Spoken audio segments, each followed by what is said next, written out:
Hello friend, electrical life में आप सभी का स्वागत है।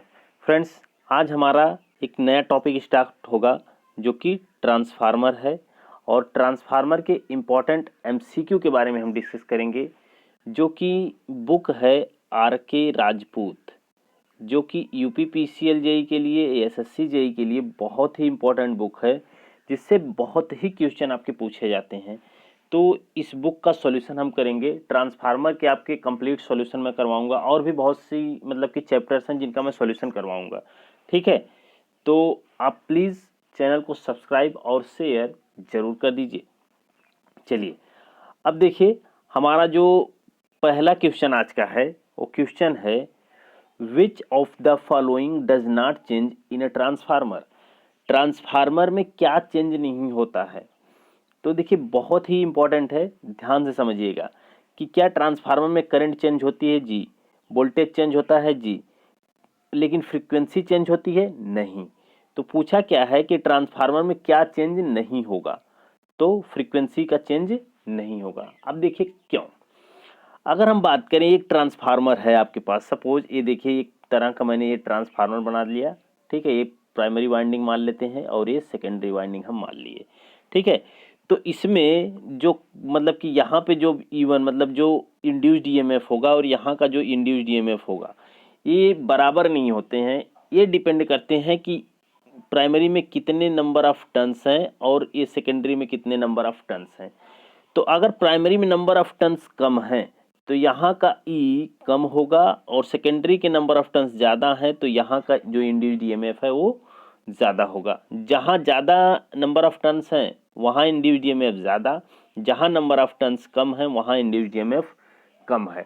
इससे साफ साफ पता चलता है कि जो ट्रांसफार्मर है वह या तो वोल्टेज के लेवल को बढ़ा देगा या तो वोल्टेज के लेवल को घटा देगा। यही तो करेगा, या तो वोल्टेज के लेवल को बढ़ाएगा या फिर वोल्टेज के लेवल को घटाएगा। उसी रेशियो में क्या होगा कि जिस साइड ट्रांसफार्मर में जो इंड्यूस्ड ईएमएफ है वो कम है, उस साइड में वोल्टेज को करंट क्या होगी? ज़्यादा। जिधर इंड्यूस्ड ईएमएफ ज़्यादा है उधर करंट क्या होगी? कम होगी। क्लियर है? ये चीज़ आप याद रखिएगा। और ये कैसे होता है, ध्यान से देखिए। पावर बराबर होता है P बराबर V इंटू आई। ठीक है, V इंटू आई होता है। ठीक है, V इंटू आई। तो यहाँ से आप देखोगे तो V बराबर जो होगा P अपॉन आई। इसका मतलब ट्रांसफार्मर में हमें पावर को क्या रखना होगा? कांस्टेंट। ट्रांसफार्मर में पावर हमारी रहती है कांस्टेंट, यानी प्राइमरी साइड और सेकेंडरी साइड में जो पावर हमको मिलती है वह मिलती है कांस्टेंट। अब ये पावर हमें कांस्टेंट मिल रही है तो ये वोल्टेज और करंट दोनों एक दूसरे के एंटी प्रोपोर्शनल हैं। तो इसका मतलब है कि वोल्टेज बढ़ेगा तो करंट का घटा होगा, मतलब करंट घटेगा, और वोल्टेज अगर घटेगा तो करंट क्या होगा? बढ़ेगा। यही चीज़ है ना। तो ये पॉइंट आपको क्लियर रखना है। लेकिन जानते हो कि ट्रांसफार्मर क्या चेंज कर देता है? करंट को भी चेंज कर देगा, यानी स्टेप अप कर देगा करंट को, या तो करंट को स्टेप डाउन करेगा। वोल्टेज के साथ भी वही करेगा, स्टेप अप करेगा या तो स्टेप डाउन करेगा। लेकिन फ्रीक्वेंसी, एक ट्रांसफार्मर सपोज ये इस तरह का है आपका 2 वाइंडिंग ट्रांसफार्मर, तो इधर की फ्रीक्वेंसी अगर एफ है तो सेकेंडरी साइड की फ्रीक्वेंसी भी क्या होगी? एफ होगी। इसका मतलब दोनों साइड की फ्रीक्वेंसी हमेशा क्या होती है? बराबर होती है। इसका मतलब फ्रीक्वेंसी में कोई भी चेंज नहीं करता ट्रांसफार्मर। क्लियर? चलो अब देखते हैं अगला क्वेश्चन। अगला क्वेश्चन है कि in a transformer the energy is conveyed from primary to secondary. यानी कि ट्रांसफार्मर में जो एनर्जी का कन्वेंड होता है, देखिए कन्वर्जन नहीं होता एनर्जी का, एनर्जी का कन्वेंड होता है, मतलब एक साइड से एनर्जी दूसरे साइड में जाती है। तो एनर्जी एक साइड से यानी प्राइमरी से सेकेंडरी में जाती है, तो जाती किसके माध्यम से है? वो माध्यम आपसे पूछा है, वो मीडियम पूछा है। तो आप समझ सकते हो कि एक ट्रांसफार्मर है, कुछ इस तरह से डिज़ाइन होता है ट्रांसफार्मर आपका। ठीक, फिगर आपको इस तरह से दिखाया जाएगा, कुछ इस तरह से। ठीक, आप देखेंगे कि अच्छा देखिए, बेसिकली ट्रांसफार्मर का ये जो मतलब कि वर्टिकल पार्ट है इसको हम बोलते हैं लिम्ब। ठीक है, ट्रांसफार्मर का वर्टिकल पार्ट इसको बोलेंगे लिम्ब, और ट्रांसफार्मर का ये जो वाला पार्ट है ये वाला, इसको बोलते हैं योक। ये पॉइंट याद रखिएगा कि लिम्ब और योक क्या होता है। तो आप देखिए कि जो हमारी वाइंडिंग की जाती है वह लिम्ब पर की जाती है, योक पर नहीं की जाती है। तो इस वाइंडिंग में जब हम सप्लाई लगाते हैं, यहाँ पे सपोज हमने क्या लगाया, सप्लाई लगाया, तो सप्लाई लगाने से इसमें एक फ्लक्स का डेवलपमेंट होता है, फ्लक्स, और यही फ्लक्स जो होता है घूमते हुए सेकेंडरी वाइंडिंग में जाता है। तो इसका मतलब है कि फ्लक्स दोनों साइड में सेम होता है और फ्लक्स जो होता है प्राइमरी से सेकेंडरी में जाता है। क्लियर है? फ्लक्स जो है प्राइमरी से सेकेंडरी में जाता है। तो एनर्जी का कन्वर्जन किसमें, मतलब किसके माध्यम से हुआ, फ्लक्स के माध्यम से हुआ, क्योंकि फ्लक्स आपका डेवलप होगा, फिर यही फ्लक्स आपका सेकेंडरी में जाएगा, तो उसी के माध्यम से हम एनर्जी को ट्रांसफर करते हैं, एक मतलब प्राइमरी से सेकेंडरी में। तो करेक्ट आंसर जो होगा option number C, by flux. Flux के माध्यम से हम क्या करते हैं, एनर्जी को ट्रांसफर करते हैं। चलिए अगला क्वेश्चन है, अगला है कि ये transformer core is laminated to, transformer core laminate करते हैं किस लिए। तो बहुत ही आसान क्वेश्चन है, कई बार पूछा गया है, तो इसका करेक्ट आंसर होगा reduce eddy current loss, reduce eddy current loss. तो जब भी लेमिनेशन का इस्तेमाल करेंगे तो क्या करेंगे, ईडी करंट लॉस को कम करेंगे, और हमें हिस्टेरिसिस लॉस कम करना होगा, तो हम क्या करेंगे, सिलिकॉन मटेरियल यूज करेंगे, सिलिकॉन मटेरियल यूज करेंगे, जिससे हिस्टेरिसिस लॉस कम हो जाएगा।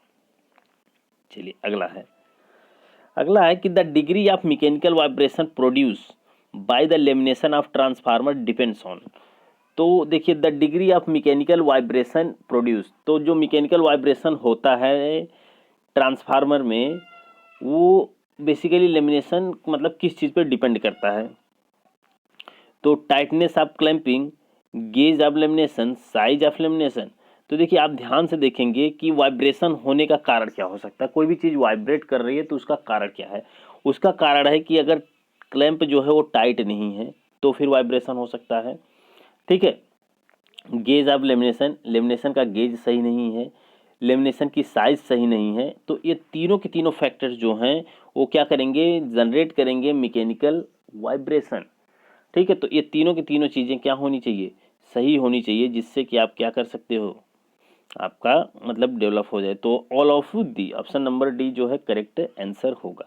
चलिए अगला है कि the no load current drawn by transformer is usually what percent of the full load current. तो जो देखिए ट्रांसफार्मर में no load current basically full load current की कितनी परसेंट होती है, तो वह आपकी होती है 2 से 5%। कितनी होती है, 2 से 5% होती है no load current, full load current की 2 से 5% होती है। क्लियर?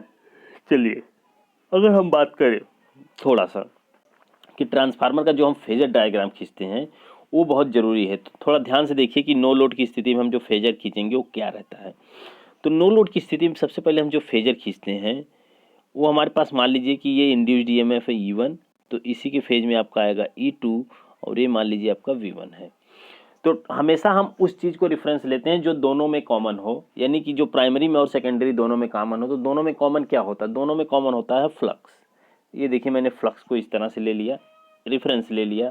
ठीक है, अब देखिए जब फ्लक्स को मैंने रेफरेंस ले लिया तो फ्लक्स में जो देखिए इसी के फेज में एक होगी मैग्नेटाइजिंग करंट, जो कि फ्लक्स को डेवलपमेंट करने का काम करेगी, सिर्फ मैग्नेटाइजिंग करंट को मतलब पैदा करेगी। उसके बाद आता है आपके पास एक वर्किंग करंट, जो कि वोल्टेज यानी सप्लाई वोल्टेज के फेज में होगी, आई वर्किंग, उसको हम लिख देते हैं आई वर्किंग करंट। और जो मैग्नेटाइजिंग करंट होती है वो कितना होती है, वो लैग करती है 90 डिग्री किससे, सप्लाई वोल्टेज से। क्लियर है? और ये बेसिकली क्या डेवलप करती है, फ्लक्स को डेवलप करती है। ठीक है, तो देखिए जब हम इसका फेजर खींचते हैं तो ये आई वर्किंग करंट जो होती है वो फेज में होती है वोल्टेज के, तो इसको हम ऐसे पैरेलली लेके जाएंगे, उसी तरह से मैग्नेटाइजिंग करंट को भी पैरेलली लेके जाएंगे। तो यहाँ से फिर हमको ये दिखेगा कि हम इनका जो मतलब कि एक बना के मतलब एक तिर्यक खींचेंगे, या फिर ये दोनों पॉइंट जहाँ पे मिल रहे हैं वहाँ पे मिलाएंगे, तो हमको मिलेगा आई नॉट, जो कि कोर करंट, जिसको हम बोलते हैं कोर मतलब करंट, या फिर आप बोल सकते हो no load current, no load current. अब ये नो लोड करंट जो है, देखिए किसी भी ट्रांसफार्मर में जो वर्किंग करंट होती है वो ज़्यादा होती है, मैग्नेटाइजिंग करंट क्या होती है, कम होती है। तो क्लियर है ना आपको? तो इनके बीच में सबसे पहले एक कितना एंगल बनेगा, इनके बीच में पहले आपके पास था 90 डिग्री, ठीक है 90 डिग्री। उसके बाद अब एक कुछ मैग्नेटाइजिंग करंट है, कुछ वर्किंग। अब वर्किंग करंट तो हमेशा ज़्यादा होती है, मैग्नेटाइजिंग करंट कम होती है। तो मैग्नेटाइजिंग करंट अगर कम होती है तो इनका एंगल भी कम होगा। अब इसका एंगल जानते हो कितना होता है? मैक्सिमम आपको मिलता है 15 डिग्री, 15 डिग्री। तो कभी कभी आपसे एक क्वेश्चन पूछता है कि नो लोड करंट यानी आई नॉट जो होती है सप्लाई वोल्टेज से लैग तो करती है, पर कितने डिग्री पर लैग करती है? तो वो 75 डिग्री पर लैग करती है। ये बहुत इंपॉर्टेंट है, ये पॉइंट आपको याद रखना है। उसके बाद आई वर्किंग करंट को हम लिख देते हैं आई वर्किंग कॉस फाई, और इसके लिए I M sine phi, I M sine phi, यही हम लिखते हैं। ठीक है, अब इन दोनों को ये क्या करते हैं, देखिए ये त्रिभुज आपका बन जाता है, तो फिर इसको हम क्या कर लेते हैं, मतलब आराम से आई नॉट निकाल लेंगे, तो आई नॉट ही होगा। तो आई डब्लू कॉस फाई या फिर आई वर्किंग कॉस फाई जो होता है वह आपका क्या होता है, ये यूजफुल कंपोनेंट है, यानी वाटफुल कंपोनेंट है। जबकि आई एम साइन फाई जो है, आई एम साइन फाई, यह बेसिकली क्या है, वाट लेस कंपोनेंट है। कैसा है? वाट लेस कंपोनेंट है। क्लियर है? तो ये जो आई नॉट है बेसिकली फुल लोड करंट की 2 से 5% होती है। ये तो क्लियर है ना आपको? तो इसका करेक्ट आंसर जो होगा ऑप्शन नंबर बी होगा। अब देखिए अगला, the path of a magnetic flux in a transformer should है। अब देखिए ट्रांसफार्मर में मतलब कि जो हमारा मैग्नेटिक फ्लक्स का पाथ है वो क्या होना चाहिए? High resistance, high reluctance, low resistance, लो रिलक्टेंस। तो देखिए जब फ्लक्स की बात होगी तो रेजिस्टेंस की कोई मतलब नहीं है, रेजिस्टेंस आपका इलेक्ट्रिकल सर्किट में होता है और फ्लक्स जो होता है वो मैग्नेटिक सर्किट में होता है। तो मैग्नेटिक सर्किट में रेजिस्टेंस की जगह हम क्या बात करते हैं, रिलक्टेंस की। तो मैग्नेटिक फ्लक्स ट्रांसफार्मर में जो उसका मतलब रास्ता होगा वो हमेशा कैसा रहेगा, लो रिलक्टेंस पाथ का होगा। कैसा होगा? लो रिलक्टेंस पाथ का। अब देखिए लो रिलक्टेंस पाथ का हो, इसी के लिए हम लोग क्या करते हैं कि ट्रांसफार्मर में हम जो डिज़ाइन करते हैं कोर को एक आयरन से बनाते हैं, जिससे क्या होता है कि आयरन से बनाने के बाद ये इसकी परमेबिलिटी जो होती है, एक ट्रांसफार्मर की परमेबिलिटी अगर आइडियल केस में बात करें तो परमेबिलिटी जो होती है बहुत ही हाई। परमेबिलिटी मतलब कि फ्लक्स को पास होने का परमिशन देने वाला, फ्लक्स को पास होने का परमिशन देने वाला वो क्या होता है, हाई होता है। क्योंकि अगर आप समझो ध्यान से, एक बात बस समझ जाओ कि ट्रांसफार्मर आपके पास है, आपने फैराडेज लॉ देखा है कि E बराबर N d phi by d t. तो यहाँ से क्या होगा कि जितना नंबर ऑफ फ्लक्स का डिफरेंस होगा, ठीक है, यानी कि फ्लक्स जितना ज़्यादा होगा उतना ही इंड्यूस्ड ईएमएफ होगा। क्लियर है? जितना ज़्यादा फ्लक्स होगा उतना ही इंड्यूस्ड ईएमएफ होगा, फ्लक्स कम होगा इंड्यूस्ड ईएमएफ कम होगा। इसके लिए हम चाहते हैं कि जो हमारा फ्लक्स है वह वेस्ट ना हो, वह फ्लक्स टोटली लिंक हो प्राइमरी से सेकेंडरी में। क्लियर है? तो देखिए जैसे कि अगर हम बात करें कि जैसे ये ट्रांसफार्मर आपको है, ठीक है, ये ट्रांसफार्मर है, तो ये प्राइमरी है, ये सेकेंडरी है। तो यहाँ पे जो फ्लक्स होगा वह रोटेट करके वह घूम के कहाँ आएगा, सेकेंडरी में आएगा। तो हम चाहेंगे कि यहाँ पे मान लीजिए कि अगर 5 वेबर फ्लक्स है तो हमको यहाँ पे भी कितना मिले, 5 वेबर फ्लक्स ही मिले, कि हमारा फ्लक्स का डिफरेंस बहुत कम हो जाए, हमें फ्लक्स बहुत कम मतलब कि लीक मिले। अब देखिए लीक और लिंकेज दोनों में डिफरेंस होता है। लिंक का मतलब क्या है कि यहाँ का जो फ्लक्स है, मान लीजिए कि यहाँ का फ्लक्स फाई वन था और यहाँ का फ्लक्स जो था वो फाई टू था, लेकिन फाई वन टोटली जाके लिंक कर गया फाई टू से, यानी कि ये टोटल फ्लक्स यहाँ पे आके इस वाले वाइंडिंग से मिल गया, तो वह क्या है, वह लिंक कर गया। लीकेज का मतलब क्या है कि यहाँ मान लीजिए कि 5 फ्लक्स था, ठीक, तो यहाँ से यहाँ पहुँचते पहुँचते सिर्फ यहाँ 2 फ्लक्स पहुँचा, 3 फ्लक्स इधर ही गायब हो गया। तो जो 3 फ्लक्स होगा वो क्या होगा, वह आपका होगा लीकेज, यानी कि उसने अपनी वाइंडिंग से बाहर जा ही नहीं पाया। तो जब अपनी ही वाइंडिंग में जो फ्लक्स घूमेगा उसे हम लीकेज फ्लक्स कहेंगे, जो फ्लक्स दोनों वाइंडिंग में लिंक करके घूमेगा उसको लिंकेज फ्लक्स कहते हैं। तो दोनों चीज़ें क्लियर हो रही है ना, लीकेज क्या होता है, लिंकेज क्या होता है। क्लियर? तो देखिए, तो हमेशा हम चाहेंगे, अब देखिए फ्लक्स आपका जब अधिक होगा, फ्लक्स जब अधिक होगा तो आप एक फॉर्मूला देखेंगे कि रिलक्टेंस बराबर यस बराबर यम यम एफ अपॉन फ्लक्स। अब आपको चाहिए फ्लक्स ज़्यादा, तो उस कंडीशन में जब फ्लक्स ज़्यादा चाहिए तो रिलक्टेंस आपका क्या हो जाएगा, कम हो जाएगा ना। तो रिलक्टेंस आपका क्या होगा, कम हो जाएगा। तो करेक्ट आंसर जो होगा ऑप्शन नंबर डी होगा। अगला क्या है, देखिए no load on a transformer is carried out to determine. तो नो लोड हम ट्रांसफार्मर में जो डिटरमाइन करने के लिए करते हैं वो क्या क्या करते हैं। तो नो लोड की कंडीशन में हम ट्रांसफार्मर में डिटरमाइन करते हैं मैग्नेटाइजिंग करंट एंड लॉसेस। तो मैंने पहले ही आपसे कहा कि जब आप फेजर बनाए हो, ठीक है, आपने देखा था फेजर इस तरीके से फाई था, यहाँ पे आपको मैग्नेटाइजिंग करंट मिल रहा था, यहाँ पे आपको आई वर्किंग करंट, और ये आपको वी मिल रहा था, ये आपका था E1 और ये आपका था E2, कुछ इस तरह से।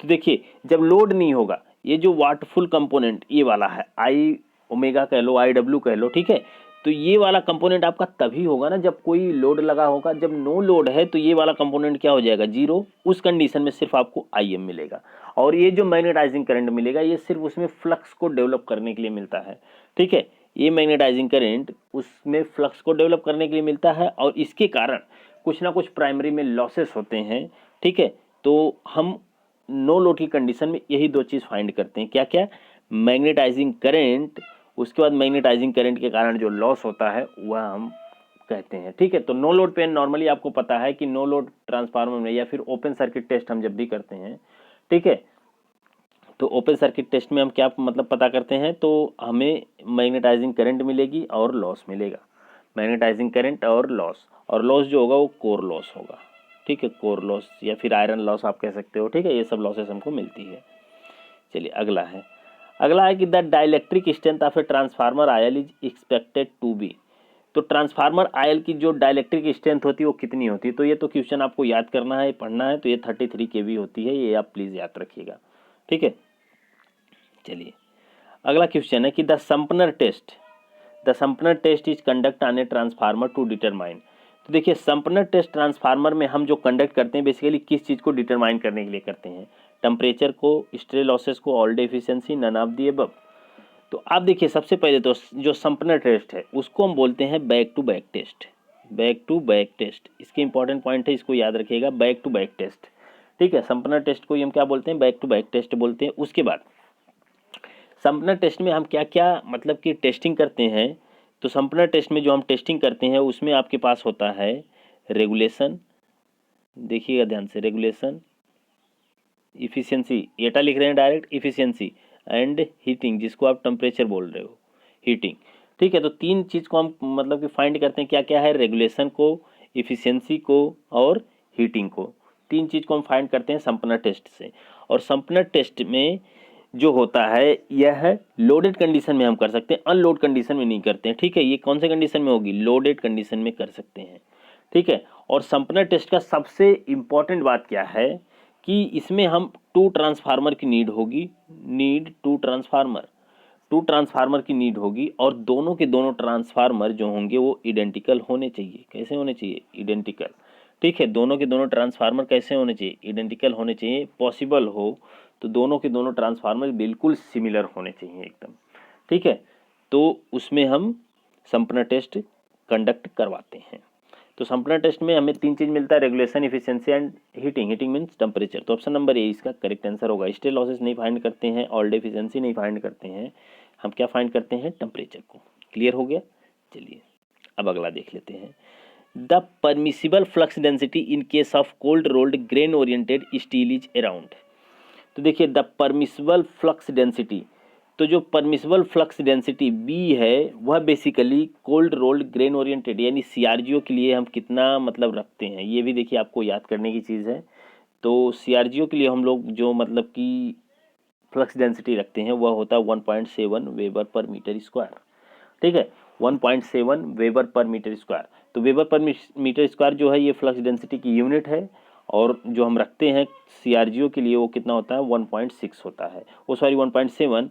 और अगर हम बात करें तो सिलिकॉन के लिए जहाँ पे आप देखोगे तो वहाँ पे 1.7 मतलब 6 आपको लिखा रहता है, ठीक है, 1.6। कभी भी ईडी करंट लॉस का फॉर्मूला देख लो, कभी भी हिस्टैरिसीस करंट लॉस का फॉर्मूला देख लो, तो बी मैक्स आपको 1.6 लिखा रहता है। तो 1.6 जो है वो किसके लिए होता है, वो होता है आपका सिलिकॉन के लिए, और जो मतलब कि सीआरजीओ के लिए है वो कितना है, 1.7 है।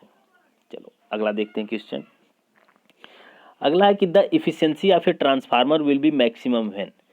तो देखिए ट्रांसफार्मर की ही नहीं बात है, किसी भी मशीन की अगर हम बात करेंगे तो इफिशियंसी आपकी मैक्सिमम तब होती है जब आपके पास कॉपर लॉस आयरन लॉस के बराबर हो जाए, ठीक है, ध्यान से सुनिएगा कि जब दोनों लॉस, किसी भी ट्रांसफार्मर में दो लॉस होंगे, एक होगा नो लोड लॉस, एक होगा full load loss. No load loss में आपका आयरन लॉस आता है, फुल लोड लॉस में आपका कॉपर लॉस आता है। तो जब कॉपर लॉस और नो लोड लॉस दोनों बराबर होगा, या फिर आप कह सकते हो कि कॉपर लॉस और आयरन लॉस दोनों बराबर हो जाएंगे, तो फिर वो आपका क्या कहलाएगा, वो उस कंडीशन में जो ट्रांसफार्मर होगा या फिर कोई भी मशीन होगी वो मैक्सिमम एफिशिएंसी आपको प्रोवाइड करेगी। जैसे कि मान लो कि ये ट्रांसफार्मर है, अब ट्रांसफार्मर में आप एक शॉर्ट सर्किट टेस्ट करते हो, ओपन सर्किट टेस्ट करते हो। शॉर्ट सर्किट टेस्ट में हम आयरन लॉस को फाइंड करते हैं, सॉरी ओपन सर्किट टेस्ट में हम आयरन लॉस को फाइंड करते हैं, जबकि शॉर्ट सर्किट टेस्ट में हम सीयू लॉस को यानी कॉपर लॉस को फाइंड करते हैं। तो जब एक कंडीशन दोनों अकर होगी तो सीयू लॉस जो होगी इस आयरन लॉस को बराबर मान लेंगे हम। जब दोनों लॉसेस आपस में बराबर हो जाएंगी, ट्रांसफार्मर की एफिशिएंसी ऑटोमेटिकली क्या हो जाएगी, हाई हो जाएगी। ठीक है, उसके बाद अगर आप समझो तो कॉपर लॉस है, कॉपर लॉस को हम बोलते हैं वेरिएबल लॉस। वेरिएबल लॉस यानी कि ये लोड के ऊपर डिपेंड करती है और ये हमेशा वेरी करती रहती है, ये बदलती रहती है। लेकिन किसी भी मशीन की बात करें तो वहाँ पे जो आयरन लॉस होती है ये आपकी होती है कांस्टेंट लॉस। ठीक है, कांस्टेंट यानी कि ये फिक्स होती है, ये बदलती नहीं है। तो कांस्टेंट लॉस और वेरिएबल लॉस भी आपस में बराबर हो जाए तब भी आपका क्या कहलाएगा, ट्रांसफार्मर मैक्सिमम एफिशिएंसी पर होगा, या फिर कोई भी मशीन मैक्सिमम एफिशिएंसी पर होगी। तो क्लियर है, तो ऑप्शन नंबर ये वाला जो डी है वो करेक्ट होगा। अब देखिए अगला question, no load current in a transformer.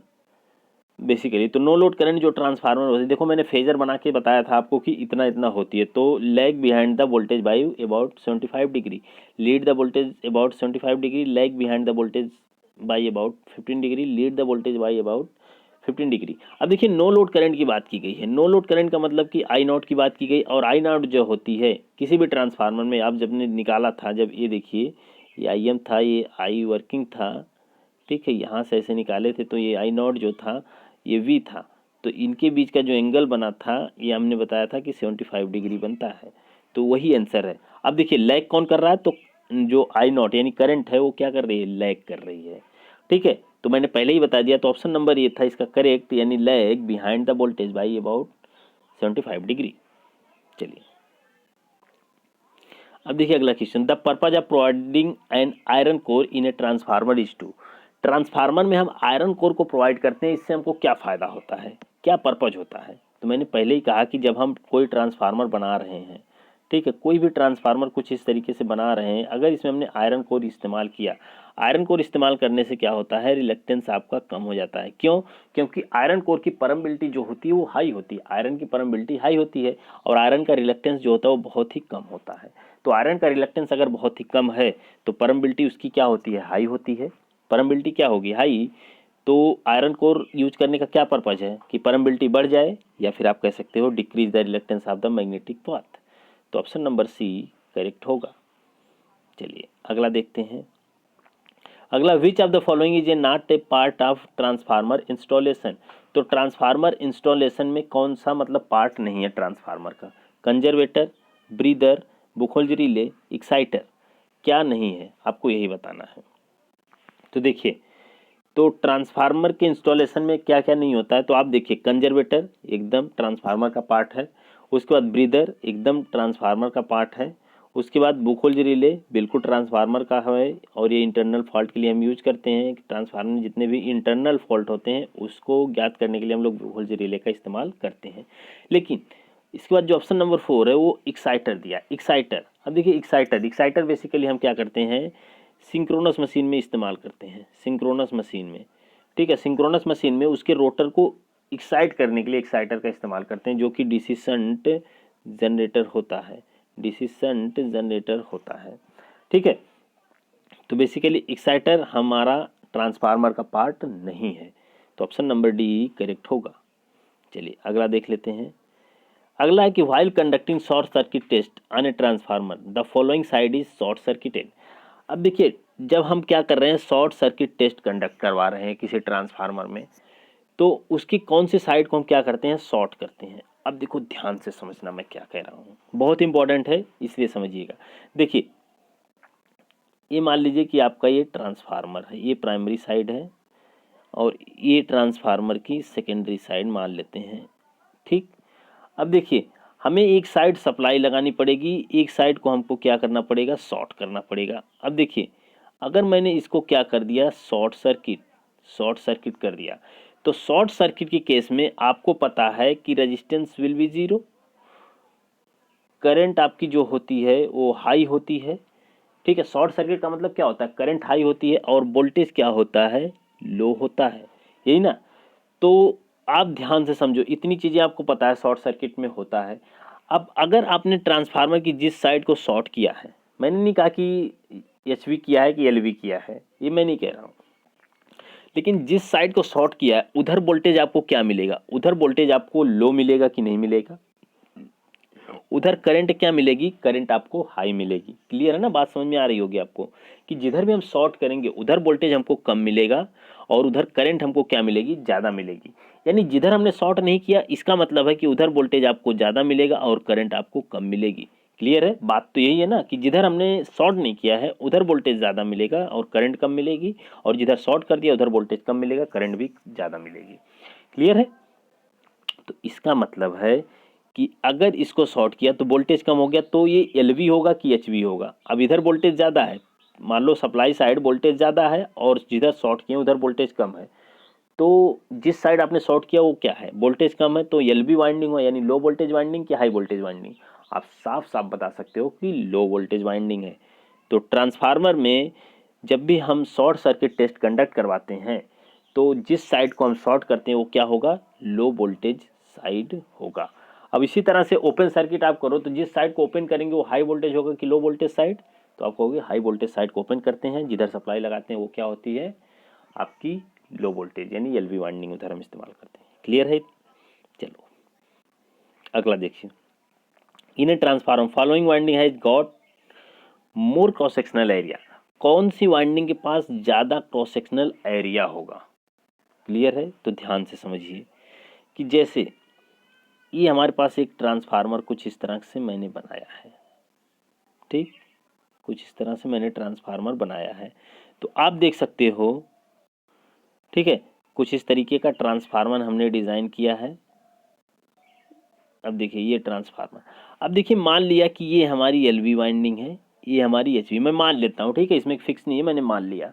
अब देखिए एलवी वाइंडिंग का मतलब क्या है, वोल्टेज कम करंट ज़्यादा, ये दो चीज़ क्लियर है। दूसरी चीज़ एचवी वाइंडिंग में वोल्टेज हाई करंट कम। क्लियर, इतनी चीज़, दो चीज़ तो क्लियर हो गई। अब देखो तीसरी चीज़, करंट ज़्यादा है, इसका मतलब है, देखो करंट ज़्यादा है या फिर वोल्टेज कम है, आप समझो ध्यान से कि वोल्टेज कम है, इसका मतलब है कि नंबर ऑफ टर्न्स भी यहाँ पे क्या होंगे, कम होंगे, और यहाँ पे वोल्टेज ज़्यादा है तो यहाँ पे नंबर ऑफ टर्न्स जो होंगे वो ज़्यादा होंगे। क्लियर, अब देखिए नंबर ऑफ टर्न्स अगर कम है तो तार आपका कितना लगेगा, जो भी हम लगाएंगे नंबर ऑफ टर्न्स कम तभी हो सकता है जब ये तार कैसा हो, मोटा हो। अगर पतला तार होगा तो फेरों की संख्या ज़्यादा हो जाएगी ना। अब देखो इधर फेरों की संख्या ज़्यादा है, इधर फेरों की संख्या ज़्यादा है, यानी नंबर ऑफ टर्न्स ज़्यादा हैं, तो इस वाइंडिंग में जो वायर यूज करेंगे वो आपका थिन वायर होगा, और जिधर नंबर ऑफ टर्न्स कम है उधर की वाइंडिंग कैसी होगी, थिक वायर की होगी, यानी मोटा तार होगी। तो देखिए जिधर मोटा तार है उसका क्रॉस सेक्शनल एरिया जो होगा वो ज़्यादा होगा, जिधर पतला तार है उसका क्रॉस सेक्शनल एरिया क्या होगा, कम होगा। तो क्लियर हो रहा है धीरे धीरे। अब देखो अगर आप ऐसे नहीं समझ सकते तो आप इस तरीके से समझो कि अगर करंट आपकी क्या है, करंट आपकी ज़्यादा है तो फ्लक्स डेंसिटी आपने पढ़ा है कि जे बराबर आई बाई ए, आई बाई ए। अब देखिए आई बराबर जो होगा जे अपान जे इंटू ए, फ्लक्स वो करंट डेंसिटी से मैं बता रहा हूँ, ठीक है, तो आई बराबर जे इंटू ए, यानी जिस साइड में करंट ज़्यादा होगी उस साइड का क्रॉस सेक्शनल एरिया भी तो ज़्यादा होगा। समझ रहे हो ना, इसी फॉर्मूले से अगर देखो कि जिस साइड करंट ज़्यादा होगी, यानी जहाँ ज़्यादा करंट होगी वहाँ हमको ज़्यादा क्रॉस सेक्शनल एरिया वाला कंडक्टर चाहिए, जहाँ करंट कम होगी वहाँ पे हमको कम क्रॉस सेक्शनल एरिया वाला कंडक्टर चाहिए। ठीक है, तो देखिए मैंने यही बनाया था ये ट्रांसफार्मर, ये हमने मान लिया था एलवी, ये मान लिया था हमने एचवी। ठीक है, तो यहाँ वोल्टेज ज़्यादा था, यहाँ करंट हमारी कम थी, ठीक है, वो सॉरी एल था ना, तो एल में इधर वोल्टेज कम होगा, इधर करंट जो होगी वो ज़्यादा होगी, इधर वोल्टेज जो होगा ज़्यादा होगा और करंट जो होगी कम होगी। तो एल साइड आप देखो कि करंट आपकी ज़्यादा है, आई ज़्यादा है, इसका मतलब है कि एरिया क्या होगा, ज़्यादा होगा, क्रॉस सेक्शनल एरिया ज़्यादा होगा। इसका मतलब है क्रॉस सेक्शनल एरिया ज़्यादा तभी होगा जब आप इसको थिक वायर का डिज़ाइन करोगे, ठीक है। एल वाइंडिंग में करंट कम है, करंट कम होने से एरिया कम होगा, एरिया कम होगा तो हम थिन वायर यूज करेंगे, यानी पतला तार यूज करेंगे। क्लियर हो गई इतनी बात? अब चलो देख लेते हैं क्या है। तो देखिए, in the transformer following winding has got cross sectional, मतलब कि got more cross sectional area, तो मोर क्रॉस सेक्शनल एरिया किसका होगा, तो एल वाइंडिंग का होगा। कम पूछता तो फिर एच वाइंडिंग का होता। क्लियर, यानी लो वोल्टेज वाइंडिंग का होगा। क्लियर हो गई इतनी बात? चलो अगला, ये ट्रांसफार्मर ट्रांसफॉर्म, तो ट्रांसफार्मर जो ट्रांसफॉर्म करता है वो क्या करता है, वो करता है पावर को एक साइड से दूसरे साइड क्या करता है, ट्रांसफॉर्म करता है। क्लियर है, वोल्टेज को स्टेप अप करता है, स्टेप डाउन, करंट को भी वही, फ्रीक्वेंसी को चेंज नहीं करता, ये बात याद रखिए। और ट्रांसफॉर्म जो करता है वो क्या करता है, पावर को ट्रांसफॉर्म करता है। क्लियर, चलिए अब देखते हैं हम अगला क्वेश्चन। अब देखिए अगला क्या है, अगला क्वेश्चन है कि ये transformer can not raise or lower the voltage of a DC supply because, तो देखिए कि ट्रांसफार्मर कैन नॉट रेज, यानी ट्रांसफार्मर कभी भी नहीं उठता है, या फिर lower the voltage of a DC supply because, तो ट्रांसफार्मर डीसी पर काम नहीं करता, इसका साफ साफ मतलब है तो क्यों नहीं करता। तो देखिए, अगर हम बात करें, अगर आपने डीसी सप्लाई किसी ट्रांसफार्मर में लगा दिया, जैसे ये मान लीजिए कि आपके पास ट्रांसफार्मर है कुछ इस तरह से, यहाँ पे अपना कुछ ना कुछ इसका फ्लक्स होगा, ठीक है।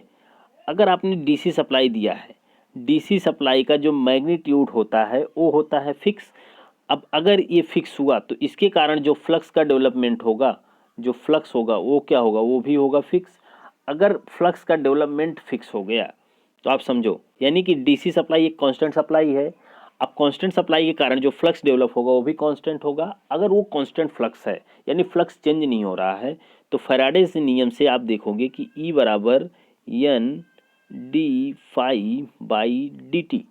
तो अगर ये फ्लक्स आप देखो, अगर इसको मैंने कांस्टेंट कर दिया, अब देखो कोई नंबर होता है या फिर कोई कांस्टेंट वैल्यू का मतलब नंबर है, उसका जब हम डिफ्रेंशिएट करते हैं, उनका अवकलन करते हैं, तो वैल्यू आपको क्या मिलती है, आपको वैल्यू जीरो मिलेगी। तो ई बराबर क्या मिल जाएगा, जीरो मिल जाएगा, यानी इंड्यूस्ड ईएमएफ होगा ही नहीं, इंड्यूस्ड ईएमएफ होगा ही नहीं ट्रांसफार्मर में, तो ट्रांसफार्मर वर्क ही नहीं करेगा डीसी के ऊपर।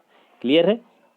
तो देखिए, तो अगर आप देखो तो Faraday's law of electromagnetic induction are not valid since the rate of change of flux is zero, तो जो rate of change of flux होगा वो क्या हो जाएगा, जीरो हो जाएगा। चलो अगला देखते हैं। अगला है कि primary winding of a transformer. अब देखिए, प्राइमरी वाइंडिंग किसी भी ट्रांसफार्मर की क्या हो सकती है, ऑलवेज ये लो वोल्टेज वाइंडिंग या फिर हाई वोल्टेज वाइंडिंग, या फिर could either be a low voltage और high voltage winding, none of the above. अब ध्यान से समझो मेरी बात एक तो, कि ट्रांसफार्मर है, कोई भी ट्रांसफार्मर कुछ इस तरह से है। ट्रांसफार्मर में सबसे पहले हम कभी भी ये नहीं बता सकते कि प्राइमरी वाइंडिंग है या सेकेंडरी वाइंडिंग है। हमेशा हम बता सकते हैं कि ये एलवी वाइंडिंग है, ये एचवी वाइंडिंग है। वो आपको डिनोट रहेगा कि जिस साइड नंबर ऑफ टर्न्स ज़्यादा हैं वो एचवी वाइंडिंग, जिस साइड नंबर ऑफ टर्न्स कम है वो एलवी वाइंडिंग होगी। अब उसके बाद अगर हम बात करें तो प्राइमरी और सेकेंडरी को हम कैसे बताते हैं, तो देखिए, जिधर सोर्स जुड़ता है, जिधर सप्लाई जुड़ती है वो होती है प्राइमरी साइड, वो होती है प्राइमरी साइड। जिधर लोड लगता है, जिधर लोड लगता है वो आपका होता है सेकेंडरी साइड। तो लोड जिधर लगेगा उधर सेकेंडरी साइड, जिस साइड सोर्स लगेगा उधर प्राइमरी साइड। तो लोड सेकेंडरी के लिए और सोर्स प्राइमरी के लिए। अब ये देखो, ये ट्रांसफार्मर है, इसको आप इधर सोर्स लगा दो तो ये क्या हो जाएगा, प्राइमरी, इधर लोड लगा दो तो हो जाएगा सेकेंडरी। तो क्लियर है ना कि ट्रांसफार्मर में फिक्स नहीं होता कि ये प्राइमरी है ये सेकेंडरी है, जिधर लोड लगा दोगे वो आपका सेकेंडरी बन जाएगा, जिधर सोर्स लगा दोगे वो प्राइमरी बन जाएगा। ठीक है, तो could be either be a low voltage winding और हाई वोल्टेज वाइंडिंग। तो हाई वोल्टेज वाइंडिंग और लो वोल्टेज वाइंडिंग से मतलब नहीं है, तो हाई वोल्टेज वाइंडिंग को भी आप प्राइमरी बना सकते हो, लो वोल्टेज वाइंडिंग को भी प्राइमरी बना सकते हो। क्लियर है? तो ऑप्शन नंबर सी करेक्ट होगा।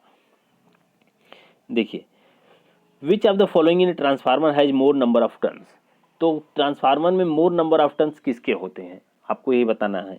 लो वोल्टेज वाइंडिंग के, हाई वोल्टेज वाइंडिंग के, प्राइमरी वाइंडिंग, सेकेंडरी वाइंडिंग। तो प्राइमरी सेकेंडरी से तो हमको कोई मतलब ही नहीं है, ट्रांसफार्मर में हमेशा लो वोल्टेज वाइंडिंग होगी या फिर हाई वोल्टेज वाइंडिंग होगी। तो देखिए कोई भी ट्रांसफार्मर है जिसमें हमने बताया कि नंबर ऑफ टर्न्स ज़्यादा होंगे, ठीक है, नंबर ऑफ टर्न्स ज़्यादा होंगे, वही तो आपका क्या होगी, एचवी वाइंडिंग होगी, यानी उधर ज़्यादा वोल्टेज होगा, जिधर नंबर ऑफ टर्न्स कम होंगे उधर एलवी वाइंडिंग होती है। तो आपको समझ आ रहा होगा कि आपसे पूछा जा रहा है क्वेश्चन में कि मोर नंबर ऑफ टर्न्स किधर होंगे, तो आप कहोगे एचवी वाइंडिंग साइड, यानी एचवी साइड हमको क्या मिलेगा, यानी हाई वोल्टेज वाइंडिंग जो होती है नंबर ऑफ टर्न्स ज़्यादा होंगे। चलिए अगला देख लेते हैं। Efficiency of A power transformer is of the order of, तो पावर ट्रांसफार्मर की जो इफिशियंसी होती है वो कितनी होती है, बहुत ही इंपॉर्टेंट है, कई बार पूछा जाता है यार। ट्रांसफार्मर यानी कौन सी डिवाइस है जिसकी इफिशियंसी 100% के आसपास होती है, तो पावर ट्रांसफार्मर ही है जिसकी इफिशियंसी लगभग 98% होती है। कितनी होती है, 98% होती है इसकी इफिशियंसी। तो बढ़िया क्वेश्चन है, याद रखिएगा। चलिए अगला देख लेते हैं। अगला है कि in a given transformer for given applied voltage losses which remain constant irrespective of load change are। अब देखिए क्वेश्चन क्या कह रहा है कि ट्रांसफार्मर में जो गिवन अप्लाइड वोल्टेज और लॉसेस विच रिमेन कांस्टेंट, जो अप्लाइड वोल्टेज है वो कांस्टेंट है, losses which remain constant irrespective of load change, लेकिन लोड के चेंज होने के साथ भी आपका सप्लाई वोल्टेज जो अप्लाइड वोल्टेज है और लॉसेस है वो कांस्टेंट रह रहे हैं, तो फिर कौन सी लॉस है आपकी, फ्रिक्शन लॉस या विंडेज लॉस, मतलब फ्रिक्शन और windage loss, copper loss, hysteresis and eddy current loss, none of the above. अब ध्यान से समझो। अब देखो इसमें जो सीयू लॉस है, सीयू लॉस जो होता है वो लोड के चेंज होने के साथ क्या होता है, चेंज होता है, ये वेरी करता है, ये क्या करता है, वेरी करता है। लेकिन हिस्टेरिसिस लॉस और ईडी करंट लॉस, इन दोनों लॉसेस को मैंने बताया कि ये बेसिकली डिपेंड नहीं करता है लोड के ऊपर। लोड आप चेंज करो, लोड चेंज हो रहा है बट ये लॉसेस नहीं चेंज होंगी, ये दोनों लॉसेस चेंज नहीं होंगी। क्लियर है ना। तो मैंने पहले भी बताया, अब भी आप याद रखो कि हिस्टेरिसिस और ईडी करंट लॉस को मिला के हमको कौन सी लॉस मिलती है, आयरन लॉस। और आयरन लॉस जो होती है वो वेरिएबल लॉस नहीं होती, वो कांस्टेंट लॉस होती है, जबकि सीयू लॉस वेरिएबल लॉस होती है। तो क्वेश्चन में बोला है ना कि अप्लाइड वोल्टेज लॉसेज जो है वो remain constant irrespective of load, load के रिस्पेक्ट से मतलब ये क्या है, ये फिक्स है, तो लोड को हम क्या कर रहे हैं, चेंज कर रहे हैं। तो चेंज करने से हमारा hysteresis loss and eddy current loss क्या होगा, ये चेंज नहीं होगा। तो ऑप्शन नंबर सी करेक्ट हो जाएगा। अब देखिए ये common method of cooling A power transformer is, तो कॉमन मेथड पूछ रहा है, कॉमन मेथड क्या है, neutral air cooling, air blast cooling, oil cooling. तो नॉर्मल मेथड जो हमारे पास होता है वो होता है आयल कूलिंग। नॉर्मल मेथड क्या होता है, ऑयल कूलिंग होता है, ठीक। चलिए अगला question. The no load current in a transformer lag behind the applied voltage by an angle of about. तो देखिए बहुत ही बढ़िया क्वेश्चन है, पहले ही आपने फिगर तुरंत ड्रॉ करो, जो आई एम है ये आई वर्किंग है, कुछ इस तरह से हमने खींचेंगे, आई नॉट ये वी होगा, इनके बीच का एंगल कितना होता है, मैंने पहले ही बताया कि 75 डिग्री होता है। तो ऑप्शन नंबर डी करेक्ट हो जाएगा। अब देखिए अगला, in a transformer routine efficiency depends on, तो ट्रांसफार्मर की जो रूटीन इफिशियंसी होती है किस चीज़ पर डिपेंड करती है, सप्लाई फ्रीक्वेंसी पर, लोड करंट पर, power factor of the load. Option number D जो होगा इसका करेक्ट आंसर होगा, यानी कि सप्लाई फ्रीक्वेंसी पे आपकी रूटीन इफिशियंसी डिपेंड नहीं करती है, उसके बाद लोड करंट पे डिपेंड करेगी, power factor of the load, तो लोड करंट पर और power factor of the load पर डिपेंड करेगी। क्लियर है। तो गाइस आज के लिए इतने ही क्वेश्चन को हम करते हैं, नेक्स्ट वीडियो में हम कुछ ऐसे ही इंपॉर्टेंट एमसीक्यू को लेकर आएंगे। तब तक के लिए वीडियो को शेयर और चैनल को सब्सक्राइब जरूर कर दें। ओके।